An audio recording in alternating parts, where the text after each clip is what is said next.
18వ శ్లోకము.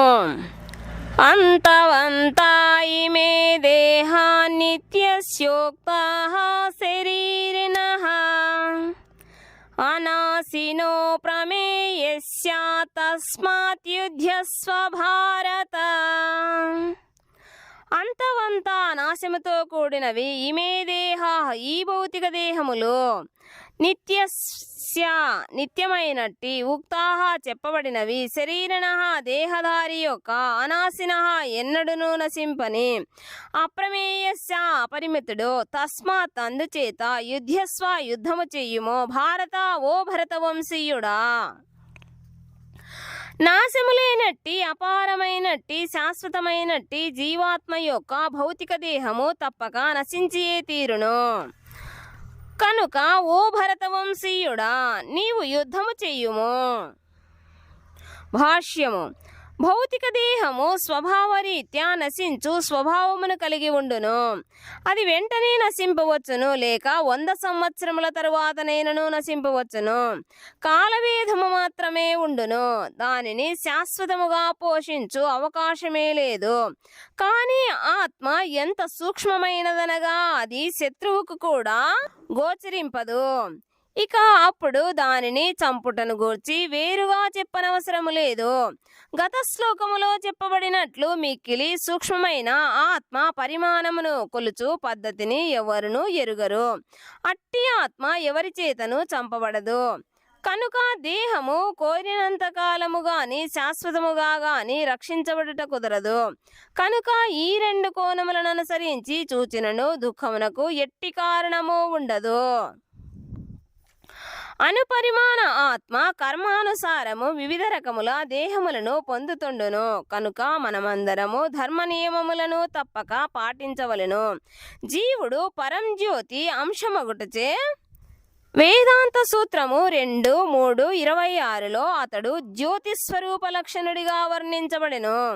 సూర్యకాంతి సమస్త జగత్తును పోషించున్నట్లుగా ఈ ఆత్మకాంతి భౌతిక దేహమును పోషించును. అట్టి ఆత్మ దేహమును వీడినంతనే దేహము కుళ్ళనారంభించును. కనుక ఆత్మయే ఈ దేహమును పోషిస్తుండనని తెలియను. దేహముకు ఎట్టి ప్రాముఖ్యత లేదు. కనుకనే శ్రీకృష్ణుడు భౌతికమైన దేహపరమైన ప్రయోజనముల కొరకై తమ విద్యుక్త ధర్మములను త్యజింపక యుద్ధము చేయవలనని అర్జునుడు ఇక్కడ ఉపదేశించబడెను. 19వ శ్లోకము. యా ఏనం వేత్తి హంతారం యచ్చైనం మన్యతే హతం ఉభౌ తౌ నా విజానీతో నాయం హంతి నా హన్యతే. యహు ఎవరైతే ఏనం దీనిని వేత్తి భావించునో హంతారం చంపువానిగా యహు ఎవరైతే చా కూడా ఏనం దీనిని మన్యతే తలంచునో హతం చంపబడేవాడు ఉభౌతౌ ఆయిరువురును నా విజానీత జ్ఞానరహితులు అయం ఇది నా హంతి చంపదు నా హన్యతే చంపబడదు. జీవుడు చంపువాడని గాని చంపబడువాడని తలచువాడు గాని ఇరువురును అజ్ఞానులే. ఎందుకనగా ఆత్మ చంపదు మరియు చంపబడదు. భాష్యము. మారణాయుధములతో దేహధారి అయిన జీవుడు గాయపడినప్పుడు దేహములోని జీవుడు చంపబడడని ఎరుగవలెను. రాబోవు శ్లోకములలో స్పష్టమగునట్లుగా అట్టి మిక్కిలి సూక్ష్మమైన ఆత్మను ఎటువంటి ఆయుధములతోనూ వధించుట సాధ్యపడదు. అంతేకాకుండా ఆధ్యాత్మిక స్థితి కారణము చేత జీవాత్మ చంపబడదు. కేవలము దేహము మాత్రమే చంపబడినది లేదా చంపబడేది. అనగా దీని ఉద్దేశ్యము దేహవధను ప్రోత్సహించుట కాదు. మాహింస్యాత్ సర్వభూతాని అనగా ఎవరిని హింసించరాదు. ఇది అనాది వేదశాసనము. అట్లే జీవాత్మ చంపబడదనే అవగాహన జంతువధను ఎన్నడనూ ప్రోత్సహించదు. అధికారము లేకుండా ఎవరి దేహమునైనను వధించుట ఘోర కార్యమగును. అట్టి చర్య ప్రభుత్వ శాసనము మరియు భగవంతుని శాసనము ప్రకారము దండనీయమే కాగలదు. కానీ ఏది ఏమైనను ఇక్కడ అర్జునుడు ధర్మము కొరకే శత్రు సంహారములో నెలకొల్పబడుతుండెను, అంతేకాని ఇచ్ఛానుసారము విపరీత తలంపుతో కాదు. 20వ శ్లోకము. నా జాయతే మ్రియతే వా కదాచిన్ నాయం భూత్వా భవితా వా న భూయః అజో నిత్యః శాశ్వతోయం పురాణో న హన్యతే హన్యమానే శరీరే.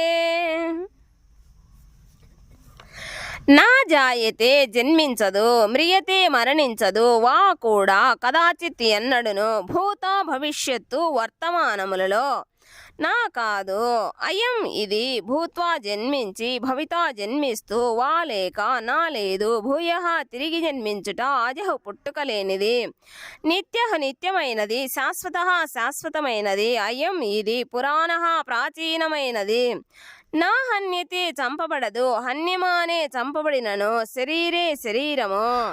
ఆత్మకు ఎన్నడును జననము గాని మరణము గాని లేదు. ఆత్మ జన్మింపలేదు, జన్మింపదు, జన్మింపబోదు. అది జన్మరహితము, నిత్యము, శాశ్వతము, పురాతనము. దేహము చంపబడినను అట్టి ఆత్మ చంపబడదు. భాష్యము.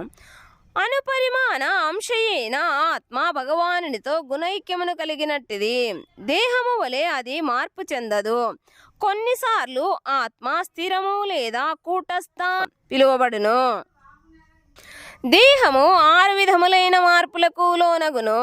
అది తల్లి గర్భము నుండి జన్మించును, కొంతకాలముండును, వృద్ధి అగును, ఇతరములను సృష్టించును, క్రమముగా క్షీణించును, చివరకు నశించి శాశ్వతముగా కనుమరుగవును. కానీ ఆత్మ ఎన్నడును అట్టి మార్పులకు లోనుగాదు. ఆత్మ జన్మించదు, కానీ అది భౌతిక దేహమును స్వీకరించుట చేత దేహము జన్మించును. ఆత్మ ఎన్నడును జనన మరణమును పొందదు. జన్మించిన ప్రతిదానికి మరణము తప్పదు. ఆత్మకు జననము లేనందున భూత భవిష్యత్తు వర్తమానములు కూడా దానికి ఉండవు. అది నిత్యము, శాశ్వతము, సనాతనము. అనగా ఆత్మ ఆవిర్భావమును సూచించు చారిత్రకాధారము ఎక్కడా కనిపించదు. దేహాత్మ బుద్ధితో మనము ఆత్మ జననాదుల విషయములను గూర్చి అన్వేషిస్తుందుము. నిత్యమైన ఆత్మ దేహము వలె ఎన్నడును వృద్ధాప్యమును పొందదు. కనుకనే వృద్ధుడని పిలువబడే వ్యక్తి కూడా తన బాల్యము లేదా యవ్వనములో కలిగి ఉండు ఉత్సాహమునే కలిగి ఉండును. దేహములోని మార్పులు ఆత్మపై ప్రభావమును చూపవు. ఆత్మ వృక్షము వలె మరియు ఏ ఇతర భౌతిక వస్తువు వలె గాని క్షీణించదు. అది ఇతర జన్యములను కూడా సృష్టించదు. నిజమునకు దేహము వలన ఉత్పన్నమైన సంతానము కూడా భిన్న జీవులే. కానీ దేహ కారణమున వారు ఒక ప్రత్యేక వ్యక్తికి సంతానముగా కనిపించుదురు. ఆత్మ ఉనికి చేతనే దేహము వృద్ధి చెందును. కానీ ఆత్మకు మార్పులు లేదా దాని నుండి ఇతర సంతాన ఉత్పత్తులు కానీ కలుగవు. కనుకనే దేహముకు కలిగే 6 మార్పులకు ఆత్మ అతీతమై ఉండును. కఠోపనిషత్తు 1:2-18లో కూడా ఇట్టి శ్లోకమనే మనము చూడవచ్చు. నా జాయతే మ్రియతే వా విపచ్ఛిన్నాయం కుతచ్ఛిన్నా బభూవ కచ్చిత్ అజో నిత్యః శాశ్వతోయం పురాణో న హన్యతే హన్యమానే శరీరే. ఈ శ్లోకపు అర్థము మరియు వ్యాఖ్యానము గీతా శ్లోక భావముతో సమానమైనను దీనిలో విపచ్చిత్ అను పదము విశేషముగా ప్రయోగించబడెను. దానికి విద్వాంసుడు లేదా జ్ఞాని అని అర్థము.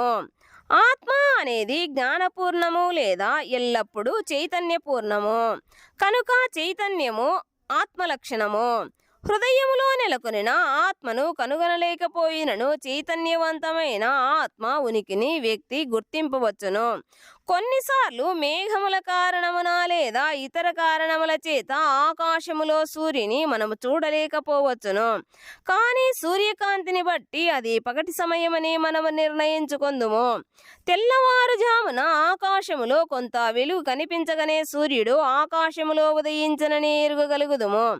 అట్లే మానవుడైన లేక జంతువైన దేహములన్నింటిలో చైతన్యము ఉండుట చేత ఆత్మ ఉనికిని మనం ఎరగవచ్చును. కానీ ఈ జీవ చైతన్యము భగవానుని చైతన్యముకు కొంత భిన్నమైనది. ఎందుకనగా భగవత్ చైతన్యము భూత భవిష్యత్ వర్తమానముల పూర్ణ జ్ఞానముతో ఉండును. జీవ చైతన్యము విస్మరణ అను స్వభావమును కలిగి ఉండును.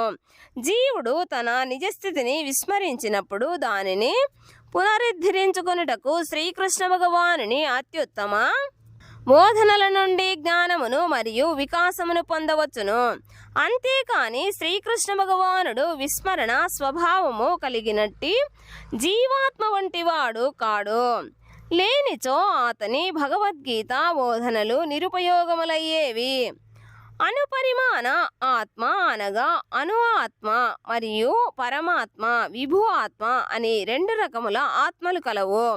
ఈ విషయము కఠోపనిషత్తు 1:2:20లోను ఈ క్రింది విధముగా నిర్ధారించబడినది.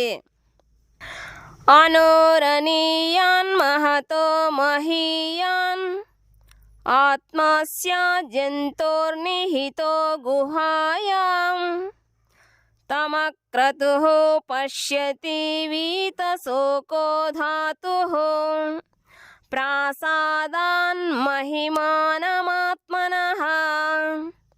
జీవాత్మ మరియు పరమాత్మ ఇరువురును దేహమనే ఒకే వృక్షముపై ఒకే జీవుని హృదయమున నిలిచి ఉన్నట్టివి. పరమపురుషుని కృపచే భౌతిక వాంఛల నుండి శోకముల నుండి విముక్తుడైనట్టి వాడే జీవాత్మ మహిమలను ఎరుగగలుగును. రాబో అధ్యాయములలో తెలుపబడినట్లు శ్రీకృష్ణ భగవానుడే పరమాత్మకు కూడా మూల కారణము. ఇక్కడ అర్జునుడు తన నిజస్వభావమును విస్మరించిన అణు ఆత్మ కనుక అతడు శ్రీకృష్ణుని ద్వారా లేక అతని ప్రతినిధి అయిన ఆధ్యాత్మికాచార్యుని ద్వారా ఆత్మ వికాసము పొందనవసరము ఎంతో కలదు.